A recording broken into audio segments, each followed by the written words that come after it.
Bonjour, bienvenue pour cette nouvelle vidéo pour le site Mirren Films où nous allons découvrir une station de peinture aéro au Bisonne. Vous pouvez le constater, le carton est assez volumineux, il fait un peu plus de 60 cm de long. Il contient toutes les pièces de montage, donc c'est du médium, du MDF. Vous voyez, le packaging est très soigné, c'est très bien rangé. Alors on va se retrouver dans quelques instants pour déballer tout ça et faire le montage.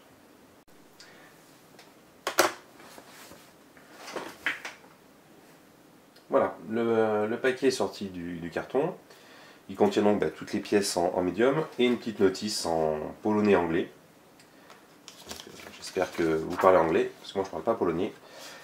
Alors, on a un schéma de montage un peu la façon d'IKEA, avec chaque pièce qui est représentée avec le nombre que le carton est censé contenir, et les notices de montage. Il précise, et c'est ce que j'aurais fait, avant de coller, puisque bon, pour avoir une bonne solidité du produit, je pense qu'on va coller ça à la colle PVA, la colle à bois. Mais il précise de faire un test avant de coller. Ça évitera des erreurs de montage, puis ça me permettra de voir rapidement comment se monte cette affaire. Alors je vais détacher chaque morceau, vous voyez, comme sur cette rame, on voit très bien que chaque partie de la station de peinture sont donc tenues par un petit bout de médium tout fin. Donc je vais détacher chaque partie et on va commencer le montage. Voilà, les pièces sont détachées. Alors, je vous en ai gardé une sur sa grappe. Alors, avec un petit couteau de mobiliste, tout simplement, on fait sauter les attaches. Vous avouerez que celles-ci sont très fines, on ne pourrait même plus les casser à la main. Voilà, hop. Ça se détache. Et on n'a plus qu'à enlever le surplus. C'est tout simple, ça se fait super facilement. Alors, pas de mauvaise surprise au moment de détacher tout ça. Juste une petite précaution. Est-ce qu'on va arriver à bien voir? Hop. Dans le pack, il y a ce... Alors, on va résumer un petit peu, voilà. Il y a cette petite chose qui va servir à installer le plateau roulant, le plateau tournant, pardon. Et elle est collée derrière un scotch, les scotch qui maintiennent l'ensemble des pièces ensemble. Donc si vous êtes un peu vif et que vous arrachez tout ça rapidement et mettez tout ça à la benne, ben, j'ai bien peur que vous passiez à côté. Donc à surveiller et à faire attention au moment de déballer l'ensemble. Alors, je vais mettre de côté les pièces dont j'ai pas besoin pour le moment. La notice est assez sommaire. On voit une étape déjà terminée, les pièces qui sont censées se mettre dessus et des petites flèches pour expliquer comment on les pose. Bon. De l'autre côté, c'est pas non plus extrêmement compliqué comme montage. Alors,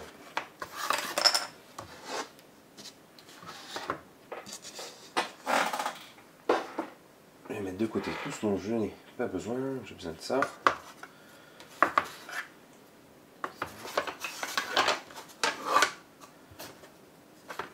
Le reste, en attendant, on le décale. Voilà, on va passer au montage. Alors je vous recommande vraiment de faire un montage à blanc avant de coller et de bien prêter attention aux pièces qui pour certaines semblent identiques. Vous voyez comme ces deux morceaux là, même taille, même nombre d'ailettes. Si ce n'est qu'on a d'un côté des ailettes minces et de l'autre côté des ailettes épaisses. Et si vous avez le malheur de coller ça un peu trop rapidement, vous allez vous retrouver coincé. Bon. On va poser tout ça sans colle. Vous allez voir que sans colle ça ne tient pas. Donc la colle est... Voilà, ça branle. La colle est indispensable pour faire tenir l'ensemble.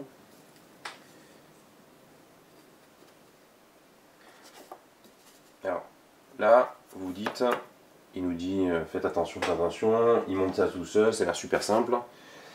Si ce n'est que c'est déjà la 3e ou 4e fois que j'essaie de vous monter le plateau. Ce qui prouve que soit je ne suis pas doué, soit il faut quand même prendre un peu le temps. Tout petit peu le temps de poser les choses calmement.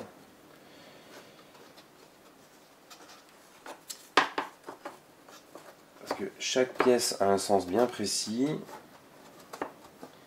Et si vous tombez à côté, ça ne ressemble plus à rien. Voilà.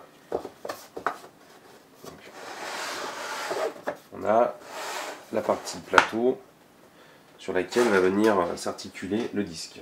Donc, le disque que vous pouvez voir ici, qui va servir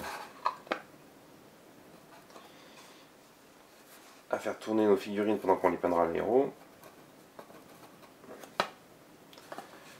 C'est pareil, c'est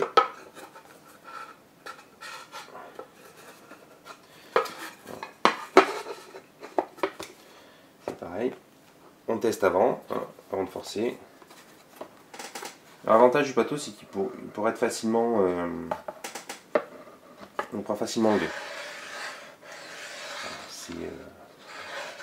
C'est assez sommaire hein, malgré tout, mais voilà, ça pourra permettre de peindre une figurine en la tournant, un véhicule, un socle. Enfin, vous voyez, la taille du plateau est assez large. On pourra facilement faire tout ce qu'on veut avec. Alors, le montage du tiroir maintenant. Alors, vous voyez, c'est on ne peut plus simple. Un fond, alors là, je vais avoir du mal à le faire tenir sans coller. Je pense même que sur cette jonction là, vous voyez, je mettrai des petits clous pour bien rigidifier l'ensemble, parce que j'ai peur qu'avec la colle seule, au bout d'un moment ça bouge. Donc voilà, sommairement, ici une encoche pour venir mettre le devant intercale. Oui, bon, ça tient pas. Et ce qui est intéressant, c'est qu'on va pouvoir segmenter le tiroir. Sans colle, rien ne tient. On pourra choisir nous-mêmes où on collera nos encarts. Alors, je vous propose de revenir une fois que j'aurai collé et assemblé tout ça, histoire de voir une vue d'ensemble une fois terminé. Voilà, le montage est terminé, la colle a séché, on a un ensemble bien solide et bien costaud. Avec le petit plateau tournant. La station de peinture donc est normalement semi-fermée. J'ai choisi de ne pas coller cette partie-là, pour la simple et bonne raison qu'en termes de rangement, ce sera beaucoup plus pratique de pouvoir ranger ma boîte avec ces différents éléments les uns sur les autres que d'avoir tout l'ensemble installé. Alors, le système est fait de telle manière que ça puisse être monté et démonté très facilement, et donc j'utilise cette possibilité-là. Les côtés, un côté blanc, un côté directement médium, à vous de choisir ce que vous voulez privilégier, le côté esthétique sur l'extérieur ou l'intérieur. Bon, j'ai posé comme ça juste pour dire. Donc ça s'installe très facilement. Le deuxième encart a deux encoches qui permettent d'installer deux petites pièces qui vont nous servir de portoir pour l'aérographe. Alors au choix, à droite, parce que je suis droitier bien sûr, mais vous auriez pu également l'installer à gauche en changeant les pièces. Donc, je vais vous montrer comment ça fonctionne, c'est tout simple. Voilà. Et je peux venir poser mon aérographe entre deux sessions de peinture. Voilà. Donc, ce que j'ai pas montré, puisque je l'ai monté à part, un petit tiroir où tout a dû être collé, avec ma boîte avec mes buses et autres, tout le matériel de nettoyage de l'aéro. C'est pratique, ça prend pas de place, ça me permet de dégager mon bureau. Et voilà. Et donc, le plateau fort utile, si on peut peindre du véhicule ou des socles ou n'importe quoi, sans avoir besoin de tourner. Et surtout, moi je vois un gros intérêt pour la peinture des socles.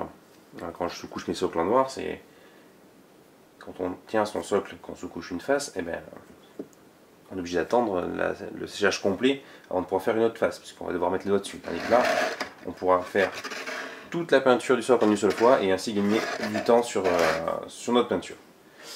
Voilà. Une dernière chose, si cette petite station vous a plu, donc c'est Hobbyzone qui produit ça. Moi je vous conseille de vous fournir chez Mini Socle. Je ferai apparaître le lien en bas de la vidéo. Une petite boutique en ligne fort sympathique et très bien tenue. Voilà. Donc sur ce, j'espère que ça vous a plu, que ça vous a intéressé. Et, à bientôt.